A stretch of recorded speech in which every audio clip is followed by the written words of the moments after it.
Hello and welcome to Three Books with Dui. I am your host, Duilemi Awolalu.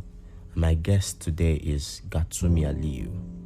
Gatumi is the co-founder of 54 Gene, a biotech startup that collects African genetic codes for health research and drug development, and it's probably one of Nigeria's most successful startups at the moment. He is also the co-founder and chief product officer of Vendis, an online procurement platform for hotels and restaurants. Gatumi is my very close friend that also turns out to be my workout partner.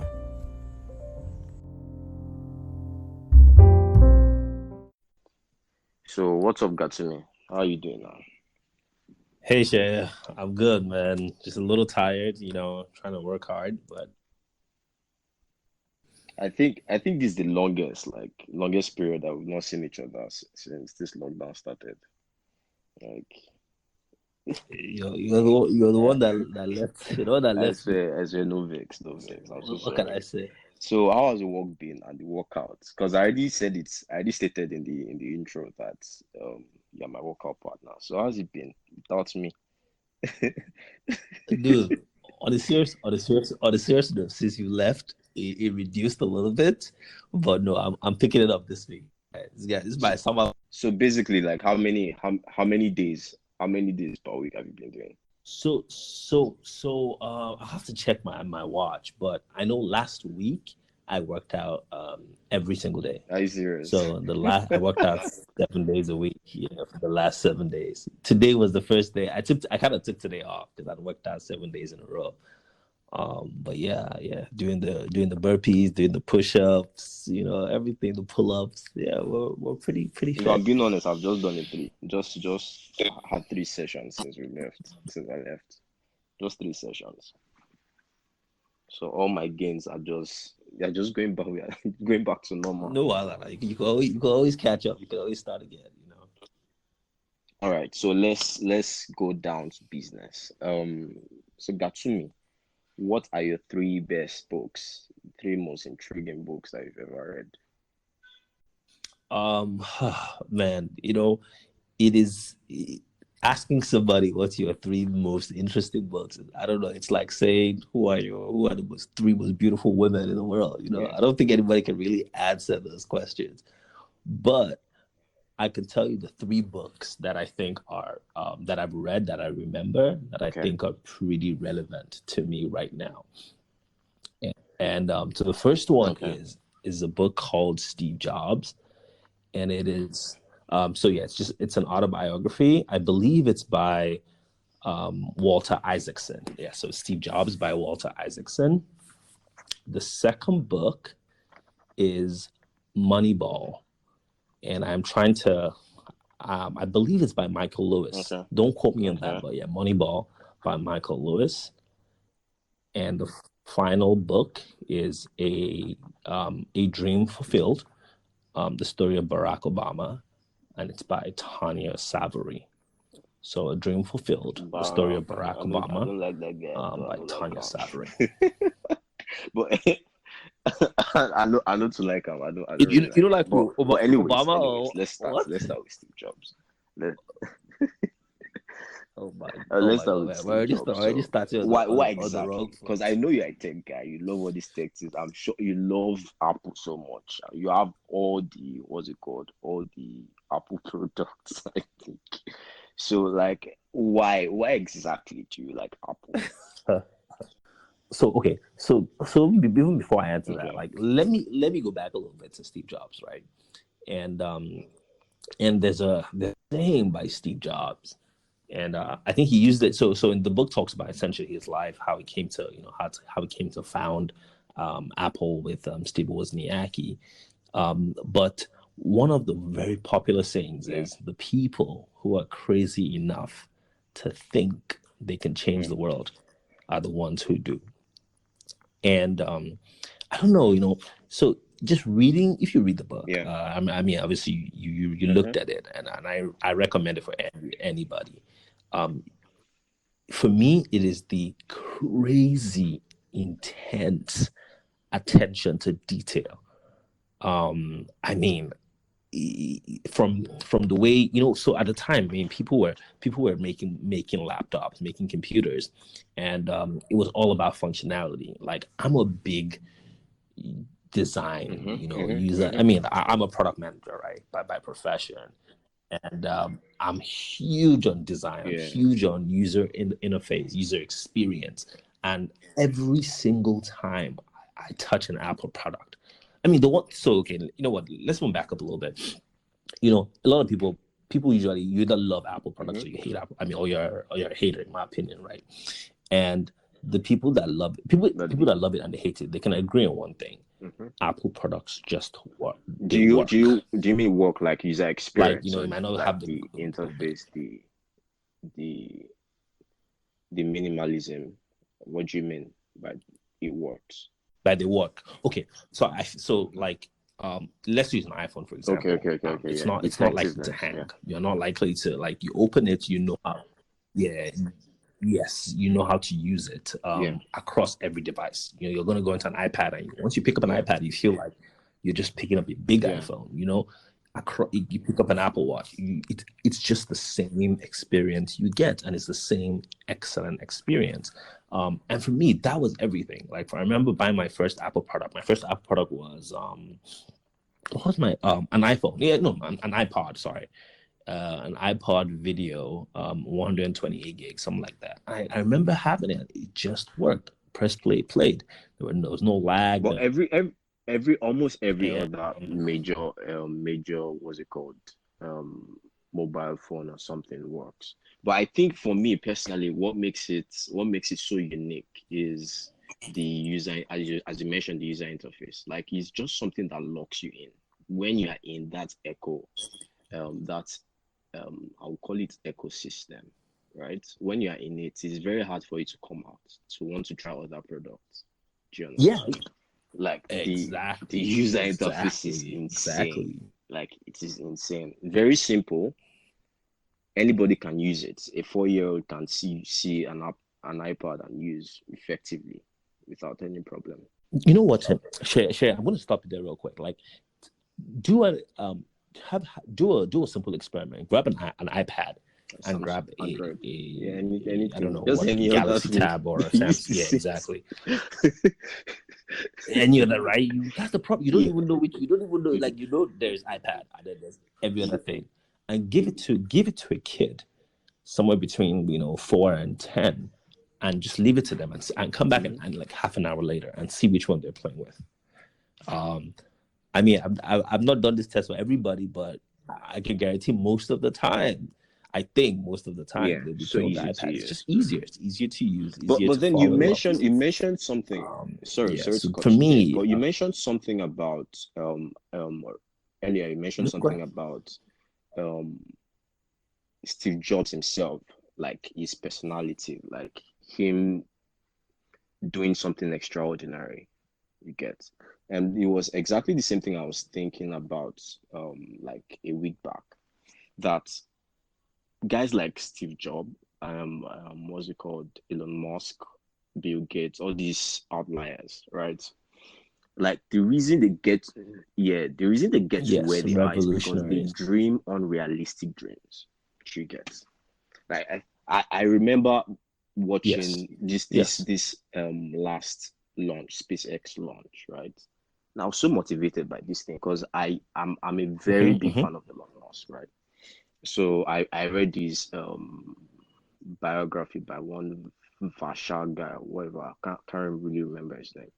But, like, seeing where this guy came from, like, he had the dream of, like, starting space travel, SpaceX. I remember reading where he went to Russia and told them that he would want to build his own space shuttle with 10 times less the price, right? And they were laughing at him. He came all the way to Russia and they were laughing at him. It didn't make sense. And now seeing this come into play, the first private space shuttle, it's like, it was just making me think, like, how was it thinking to that level? How did you think of it? It was stupid to think that way. Like, something that we all know that is only NASA can do, or only the American government. Like, it's crazy the way these people think. You know what? I'm gonna pull you back to that quote I told you from Steve Jobs' book. The people who are crazy enough to think they can change the world are the ones who do. Like you said, Elon Musk, right? He's he's the CEO of SpaceX. Mm-hmm. He's also the CEO of the leading, battery electric car in the world, Electric Tesla. car, and Boring He's Company, all Neuralink, he's everything. exactly the Guy boring. is insane. Like, this is one man. Like, people are not even managers in any of these companies, and they feel like they're overwhelmed. And this guy can do all these things. And I mean, obviously, there's so much into it, right? But one of the reasons why, like I said, I'm inspired by Steve Jobs and Elon Musk and all these people is because I see their relentless pursuit of excellence in these things. Exactly. It is. I mean, with Steve Jobs, it is very documented. I mean, the book talks about how he goes around. Yeah, excellence is a very because I watched one film adaptation of that Steve Jobs book, and he, like, the way he was always insulting his staff and going so crazy about the littlest details, very little details that normal people would just ignore. Absolutely, They like pay he so would. much attention to excellence. He can spend days. Like, I mean, there's parts where he spent like 2 days just perfecting the rounded edge of a computer. Yes. Or I remember hours picking what color of beige a laptop should be. Like, literally obsessing over detail. And the reality is, as a consumer, when you get the product, obviously you never think, oh, did somebody spend 20 hours obsessing over the edge of my computer? But you can tell that this product was built with excellence. You can tell. Okay, and for me, that's it. So the question I have now is, and the question that a lot of people that have been using Apple products when this guy was still alive, Steve Jobs, yes, right? Yep, like me. Yep. Yeah. So the thing now is, I see that the growth in terms of like innovation, Apple has plateaued a bit. You get, like, they just make incremental improvements on all their products. So do you think if Jobs is alive right now, he'll be happy with what's going on right now? Oh, for sure not. Hell no. So you see, here's the thing, right? So the and no offense to Tim Cook, I love him, the current CEO of Apple, but replacing Steve Jobs was sort of like replacing Sir Alex Ferguson, except it might not be great. The only difference was that Tim Cook was a capable replacement, whereas what's his name, David Moyes, was completely out of his depth. Nice analogy. Right, and it is impossible. Just the same way it's impossible to replace Elon Musk, it is impossible to replace Steve Jobs, and it would have been madness for anybody to expect the same level of innovation, same level of that Steve Jobs brought, and in his own right, and like you said, for example, I can imagine Steve Jobs turning in his grave right now, seeing what's going on. I mean, this is somebody that said the Apple, I mean, the iPad is made for fingers, should never have a stylus. Apple Pencil came out, and a lot of people love it. And with Tim Cook, they've been more profitable than they've ever been because exactly. I was about to say that it's not really a bad situation for him. Like, no, it's not. It's a great situation. I think they are worth like $1 trillion now. Absolutely, they're, I think, top. I know top 10 tech Fortune 500 companies. I don't know. I think they're number one tech. Okay, yeah. I mean, I know it's somewhere in the top 3. Usually it changes a little bit because Amazon and Alphabet may have something to say about that. But yeah. So, and it's really interesting that you mentioned this. Like I said, I love Steve Jobs, and I read about him, and I try to take the good and not the bad. Right? Sometimes I wonder, is it possible to have all that good and not the bad? Could you really drive innovation, drive people to the limits of their potential without being a dick? Because that's who he was. He was a giant dick. But do you think it is possible? Because Elon Musk is also that way. A lot of people call him a dick, right? But do you think it is possible to get to that level without being a dick? Look at these guys, Jeff Bezos too. The same thing, everybody calls him a dick. So do you think it's possible? Bill Gates also, the same thing, anger issues. Do you think it's possible to get to that level without being a dick? Is it possible to be a true leader without being a dick? To achieve that level of success without to be a leader, is it possible to be a leader without being a dick? Yes, leader and achieve that kind of success. I don't think so. Who was the most docile leader that transformed the lives of billions of people that I think you and I can agree on? Jesus. Yeah. I'm sure if you asked the Pharisees and the Sadducees, they would have said he was a big dick. Yeah. So it's not possible. It is not. Now, while being a dick, could you force people to do what they didn't want to do, but be a little nicer? I think so. But Steve would have argued that he wasted his time. That the time it took to have emotional intelligence to, cajole people, he could just say, do it or be fired, or get out, So I often wonder, I often wonder, I think he could have been nicer. I think he had outbursts that probably he could have handled differently. And Elon Musk, I mean, same thing. Sometimes people talk about Elon Musk and they say, sometimes he barely sleeps. Sometimes they go to the office and they just find him sleeping. That guy is literally sleeping under their desk. Yeah. But so I want to ask you a question real quick. I know you're the one, obviously, you're the one asking the questions here. Yeah, no problem. Would you take Steve Jobs' life, be a dick, but literally change the world as we know it? Yes, without thinking twice. Really, without and die of pancreatic cancer, and have that too. Yeah, like that's the caveat. Interesting, very interesting. I don't mind because do you know? Okay, maybe. Like, do you mean like live exactly the way he lived? Yes. Or like be a dick like him, have his brain, but I can still like improve in other parts of my life. No. Humanitarian part, philanthropy. No. Be Steve Jobs. Be Steve Jobs. Yeah, I think so. Yes, I think so.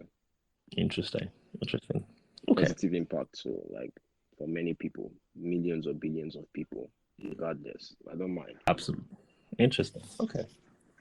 And obviously be a millionaire. Yeah, obviously. So yeah, next question from like still tied to all this.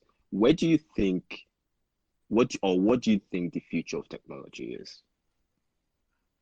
Like in the next 10 to 50 years? Because I what's it called? I watched an interview between Joe Rogan. You know Joe Rogan is my favorite guy. Yes, one of your mentors. Yeah, Joe Rogan and Elon Musk. I think this was like 2 or 3 weeks ago. So okay, he was talking about the latest thing he has been working on. That's the Neuralink, and talking about how it will revolutionize the medical industry, right?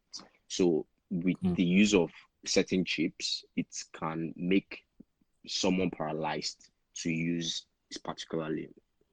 Do you get? So if if someone is paralyzed, his right hand is paralyzed, you can just insert, the Neuralink company will insert a chip in your head that will make the the electric charge to keep being transferred from the right hand to your brain. From neurons to neurons. Yes. So that's, and he said in like 5 to 10 years that will be possible, right?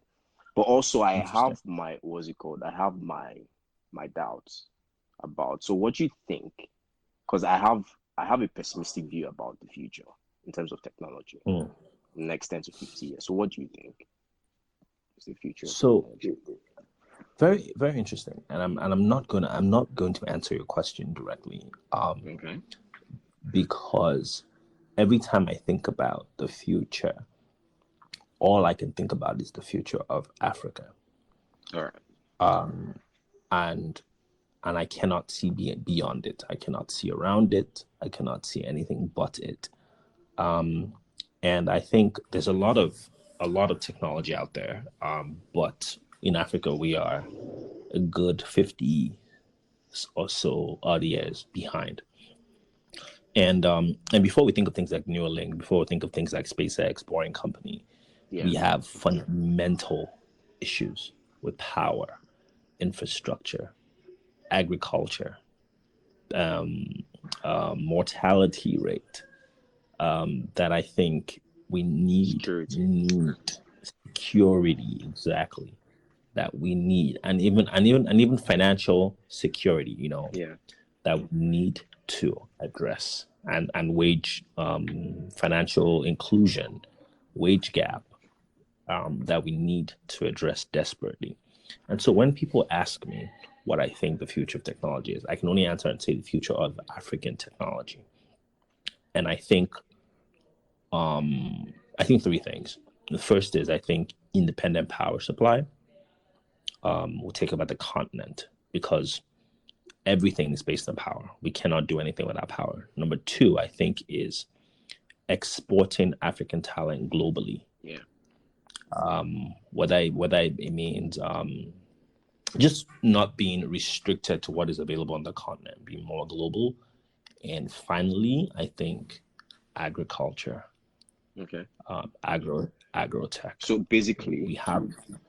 So basically, you're talking about the future of technology in Africa, or the impact of technology in Africa in like 10 to 50 years.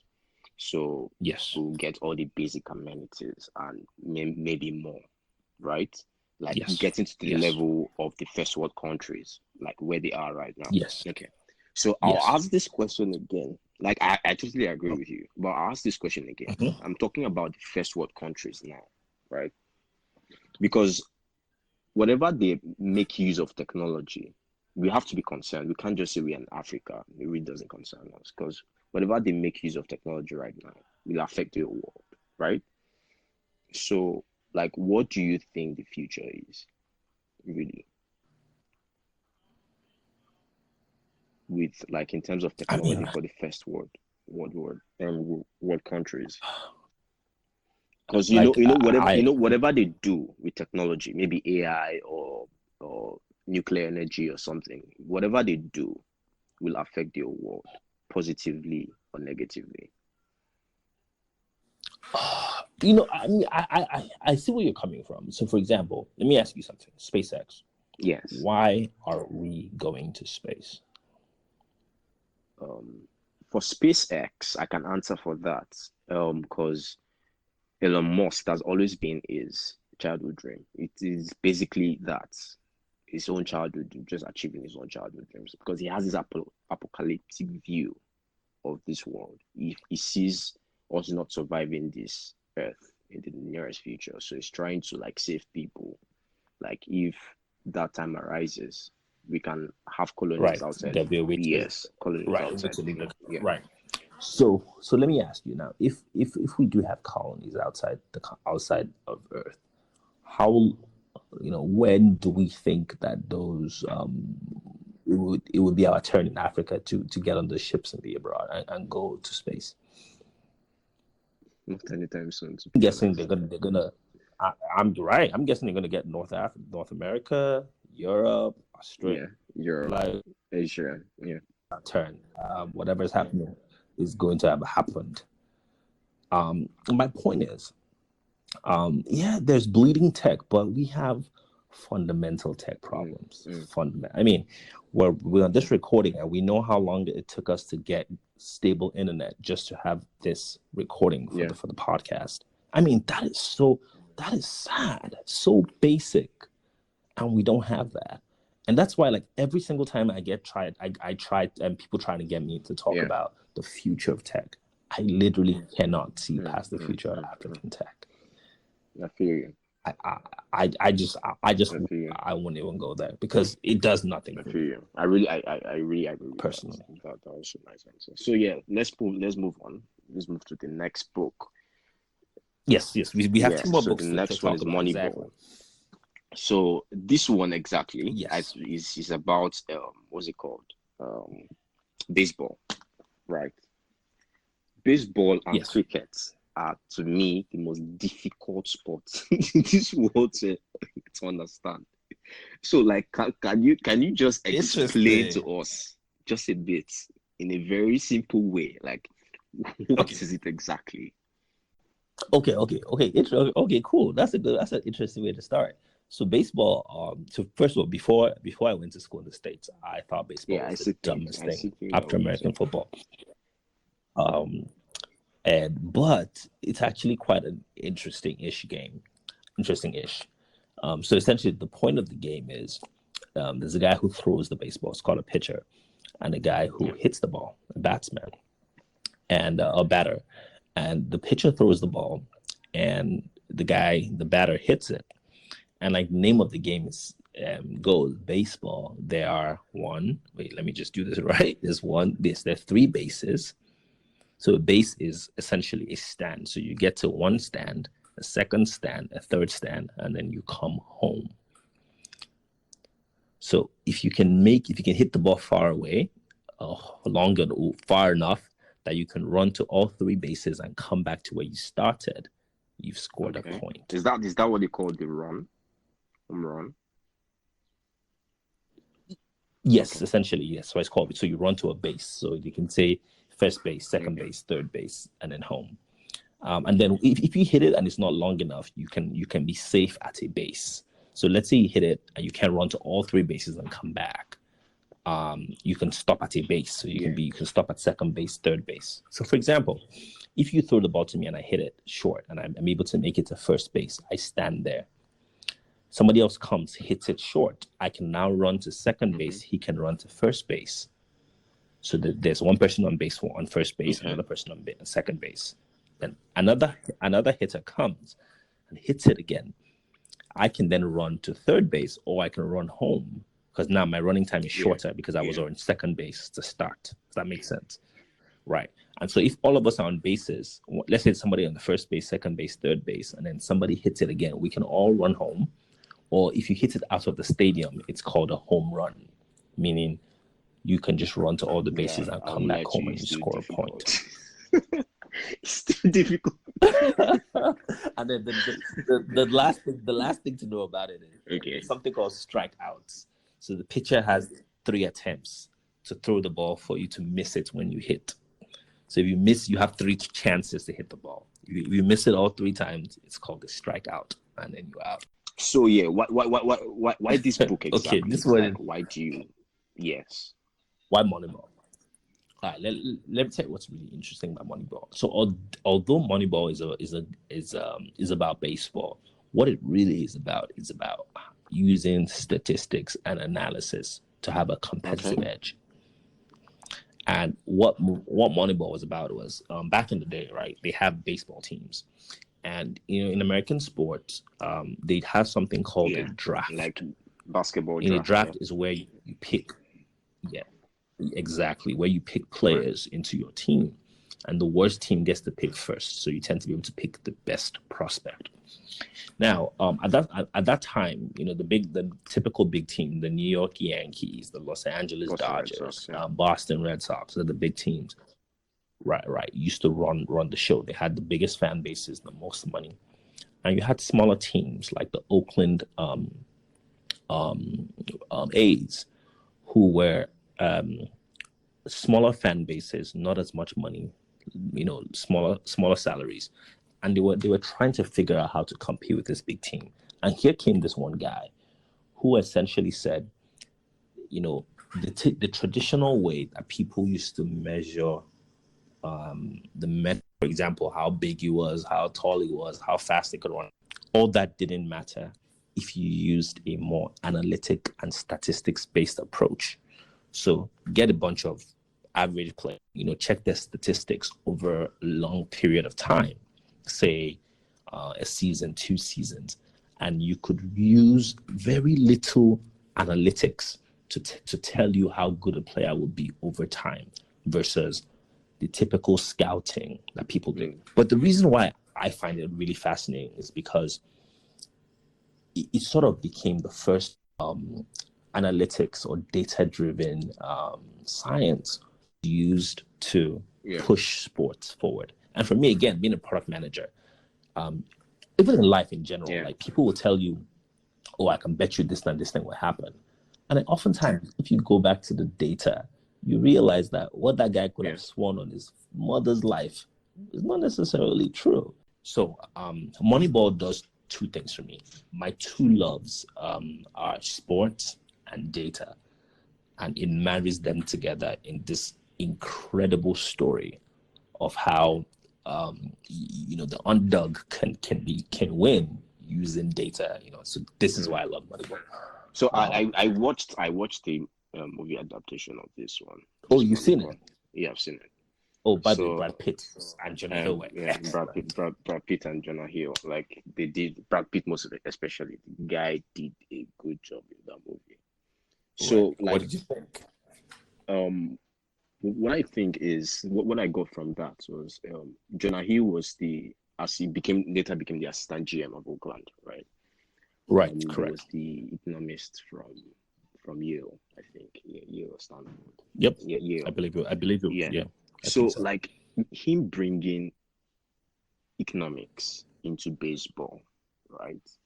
Now made me realize that whatever it is you are good at, you can bring it, you can like infuse it into other things and like now be a pioneer in that thing. If you like, I don't know how to explain.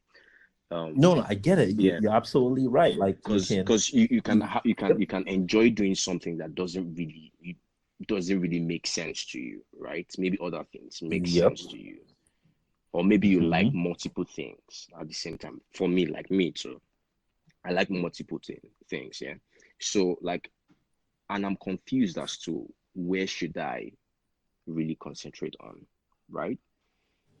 Well, Something like that just made me realize that I can merge all these things I know together and I'll be a pioneer of something new from the infusion of these different fields. Do you get? Absolutely. Yeah. Like, you don't have to live your life within the construct of what society has made. Exactly. Like, I mean, a great example, some people in Nigeria, we write WAEC, and some people get A's in every subject or in multiple subjects. And, and sometimes, you're good at science, you're good at biology, chemistry, physics, math, but you're also good at history, you're also good at geography, economics. And then, sometimes you really are torn, and obviously they always tell you go and be a science person, but you can marry things, And a very interesting story that you mentioned this. I think this is one of the reasons why I dropped out of medical school. Obviously, the story. Obviously, 1 year to graduation, I quit medical school. Would I do it again if knowing what I know now? Very brave, dude. Honestly, it wasn't just bravery. When I think back at it now, it was probably bravery and youthful exuberance. Okay. And to be honest, now that I'm more mature, I would not do it just because I'm less risk averse. But yeah, anyways. But one of the reasons why I did was because I figured out, I was like, hey, I know all this science, but I can't just be a doctor. Like, it wasn't enough for me. Like every day, wake up, go see patients, which is great, by the way. And shout out to all the doctors, especially now during COVID-19. You guys are doing the most, and you are really our heroes, especially now that with all the things that's going on in the world. Doctors, healthcare professionals, nurses, shout out to we love you guys. Thank you. But yeah, for me, it just wasn't enough, and I was fortunate enough to drop out, learn a lot about finance, learn a lot about technology, and I was able to work with some great people, Abasi, Francis, Dami, and we started 54 Gene. And even after starting 54 Gene, once we got some traction, we raised about 4.5 million. I could move on again. Narrow dollars. You have to specify, my friend. $4.5 million. But interesting, and real shout out to Francis and Abasi. Now they did another round and they just raised another $15 million. So yeah, this guys are doing great. Like $19.5 million raised. Yeah, that's massive. About $20 million in raised capital.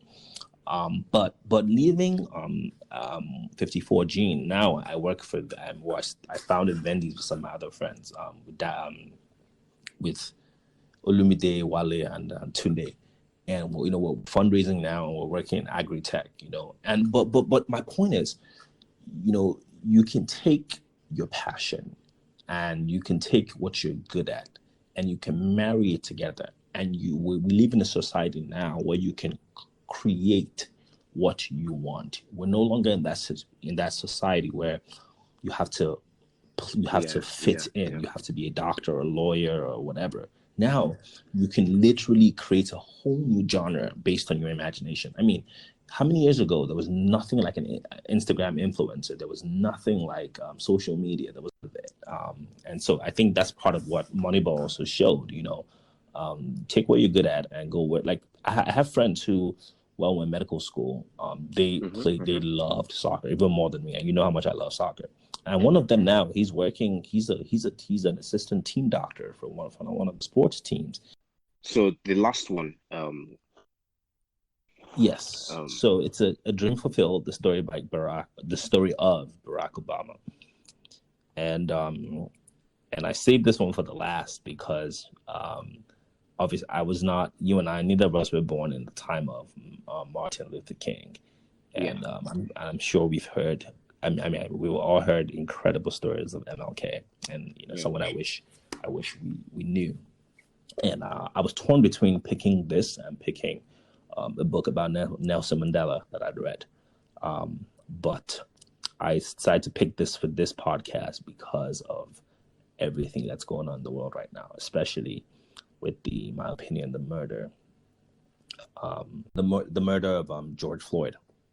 And that was very horrific. It was very, very, very bad.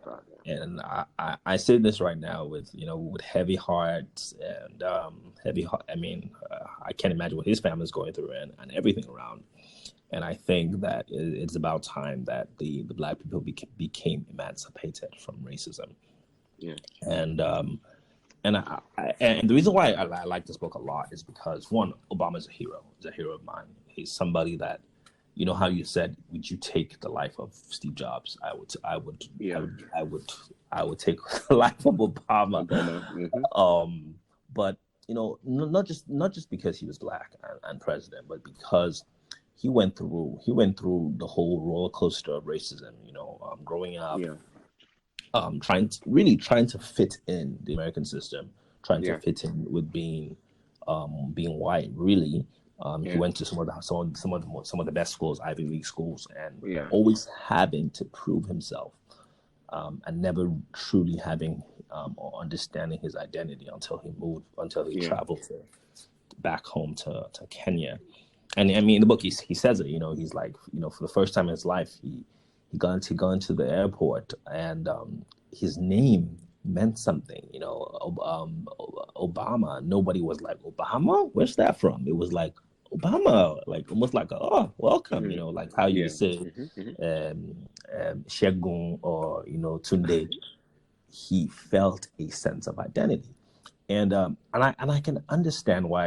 I mean, I lived in the U.S. for about almost 10 years, and you could almost see that a lot of African Americans needed to feel that, needed to understand their heritage. And you can see why they do, they have Black History Month and all these things. Mm-hmm. Yeah. And for me, having him, obviously, the life he lived, or he's living, right? He's not dead. The way he rose to power, all the things he achieved, just like how, in line with what Steve Jobs has achieved, makes me realize that anything is possible and that we need to come together, man. I mean, there was Taven Martin, there's George Floyd. In Nigeria, Mike Brown, exactly. In Nigeria, we have justice for We have rape all around. Like, yeah. we are in a society where we need to chill. We need to go back and understand where we got it wrong, and we need to stop. We need to stop peddling violence, perpetrating, insinuating. We just need to chill. And part of what I said, when we talked about technology, I think Africans owe it to African Americans to develop our continent. Yes, I was about to say something. So that they have a place to go, because part of the reason why they're being mistreated is because they feel like, regardless of what happens, they're gonna stay. I mean, imagine if every player in the NBA, in the NFL, in the MLB baseball, all these sports, every black player decided to leave. Would they watch their own sports? Yeah. Imagine if every rap artist, R&B singer, actor, musician, everybody, Instagram influencer who was black decided to leave and to start their own. I mean, that's why I respect Jay-Z and the rest. Go ahead, please. And I also think like the upliftment of the status of African countries will help black people all around the world. Absolutely. Right? Because when people we've become synonymous with poverty, corruption, right? Mostly because of what's going on back in Africa. But that's what I think. Absolutely, right? I agree. So with imagine Africa. All African countries are like the way Arab countries just grew in like 50 years and became first world countries, right? Yep. Imagine Africa getting to that level where they are literally begging us to come to their countries to come and make money, to come and spend our own money, right? Our wealth. It will elevate the status of all African Black American, our Black people all over the world. Yep. Right. So I think we should really owe it to do ourselves. Our best. Yeah, we should really do. We should do our best to save ourselves from this mess. Right. And I think in about 40, 50 years, the Nigeria, at least, I don't know about the rest of Africa because I've not studied that, decimated into what we are today. And I think in another 50 years we can elevate ourselves. I mean, look at, like you said, UAE, Japan, other economies. We not in our lifetime, in Shay's lifetime, in Gatumi's lifetime, in the viewer's lifetime, we can turn this country, this continent around. And it's not a matter of who is going to do it, or I'm gonna read a quote from this book by Obama. It says, "Change will not come if we'll wait for some other person or some other time. We are the ones we've been waiting for. We are the change that we seek." And I see that too much, that we're waiting for somebody else. We're waiting for the MLK to come. I am MLK. I am Barack. I am Gatumi. And I will be that change. And we need to take ownership of our country and our continent. But a question connected to what's happening right now. Do you think the actions that are being taken right now in the US are like the right actions? Do you think? You mean the reaction to what's happening? Not the reaction, not the emotional reaction. I mean the looting, the violence that is ensuing. So from all of this. So that is the reaction, right? That is the reaction to what had happened. And do I think it absolutely? So you know what? Unfortunately, when you protest, there is no. We talk about a silent protest, but guess what? We did that. Colin Kaepernick, and I say we, being African, I'm joining with the African Americans as we. Colin Kaepernick knelt, and all the other NFL players knelt for the longest time. And what did they get them? It got him unemployed. Yeah. It got him berated by the president of the United States. It got him berated by the NFL commissioner and the other owners of the league. So we did that. It was not like, we just can't, we descended to this. We did that already, and it didn't work. And unfortunately, it's called a protest. Because act based on you react to something that has been agitating you. And unfortunately, oftentimes there's no right way. There's no like, oh my God, okay, so we're gonna get this book, and then this is the rate protest. We go to the White House, we say hello, we say we don't like this anymore, and then somebody does anything. We tried that, and guess what? Didn't. And unfortunately, this is a reaction. People are fed up. This is a movement, an uprising, because even the people who are supposed to give an opportunity to voice, for us to voice our opinion, are white. So we get there and we try and voice, and it just falls on deaf ears because they don't understand. So unfortunately, we had to. But really, do you think it's going to change anything? All this, because I don't think this is the first time this violence is occurring. 2015, Obama was there. Something of this, the Ferguson. Yeah, Stephen Martin. Yeah, I was in the States then. I participated. I actually personally participated. The Baltimore one, and the looting and the violence and all that. It was almost the same magnitude as this one, and nothing really changed. And they had a black president at that time. Nothing happened. I think even a couple of days after, then another guy died. Was killed also. Castle was killed. Exactly. So the question is, violence solves anything? Do you? I'm in no way. Please let me make that very clear. Perpetrating violence. Yeah. Violence is bad, evil.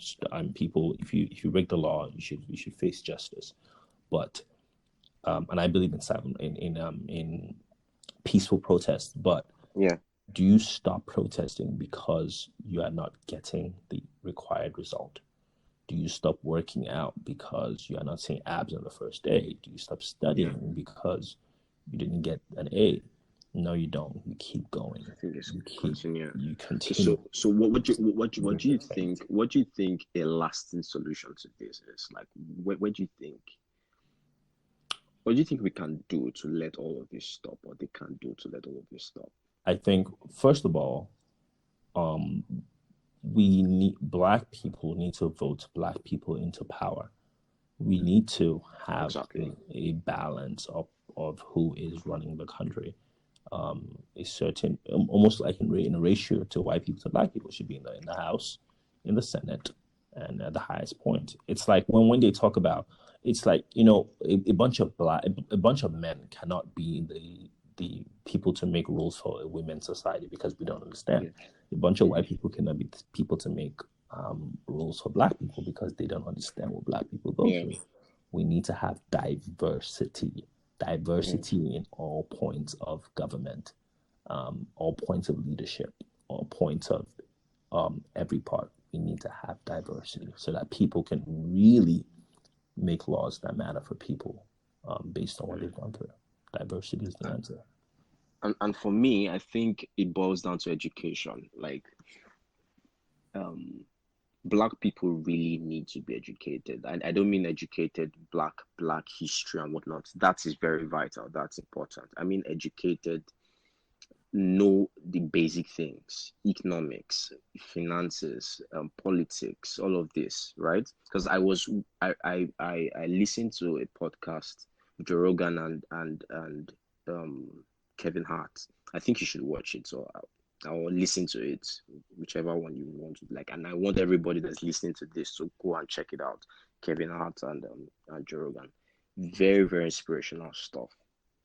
So Kevin Hart was talking about the problem with the Black community at the moment, that the people coming now, the youth, are not getting the information that is needed to navigate through this world at the moment, right? He was like, there are lots of young Black people that don't even have bank accounts, that don't see the need to have bank accounts.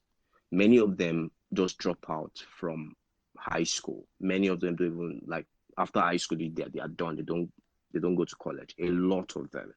I was watching some Candace Owens, like, said something like, 5 blocks in Baltimore. They had to pick several schools. 5 blocks in Baltimore. They could not find a single child, Black child, that could pass a basic English and math test.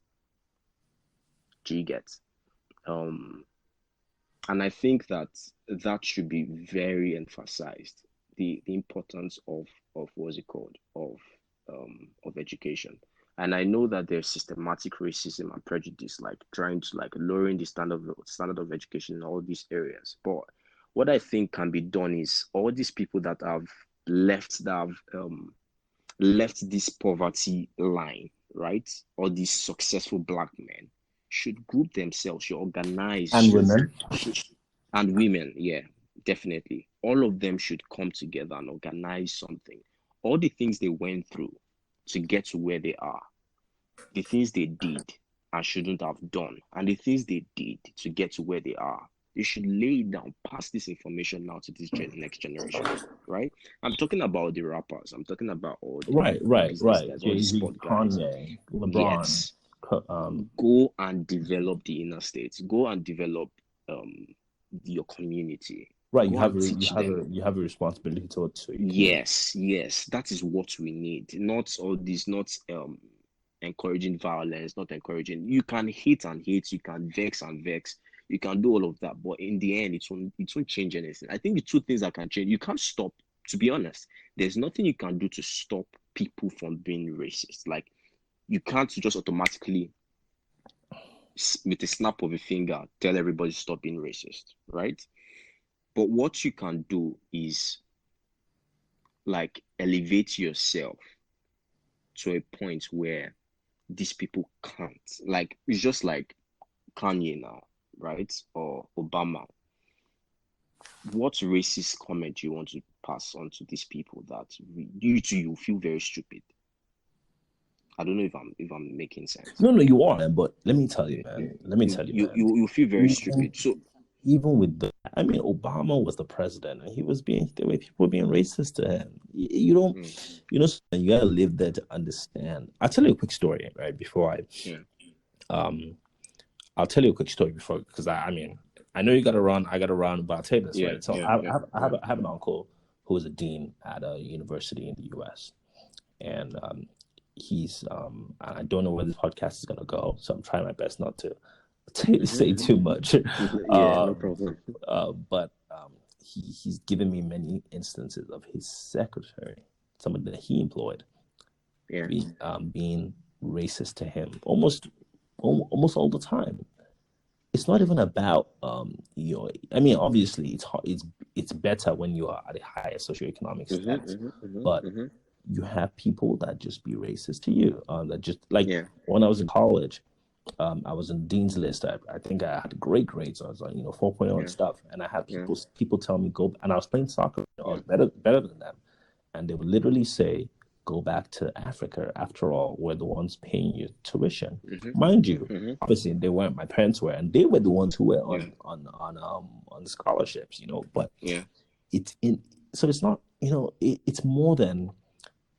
Racism is more than an economic look down. That is what we experience in Nigeria. If you're poor, people look down on you because of your economic status. Racism is deeper than that.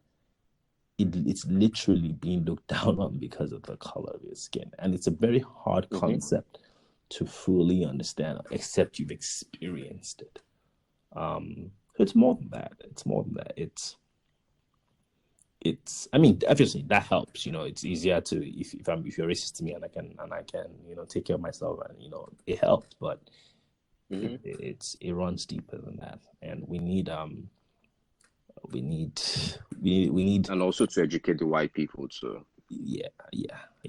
They too need to, because a lot of it also comes from hillbilly white people, rednecks, people who are also not very educated on their own side of things. But at the end of the day, listen, we want peace. We want to heal. We don't want violence. We don't want a fractured community or society.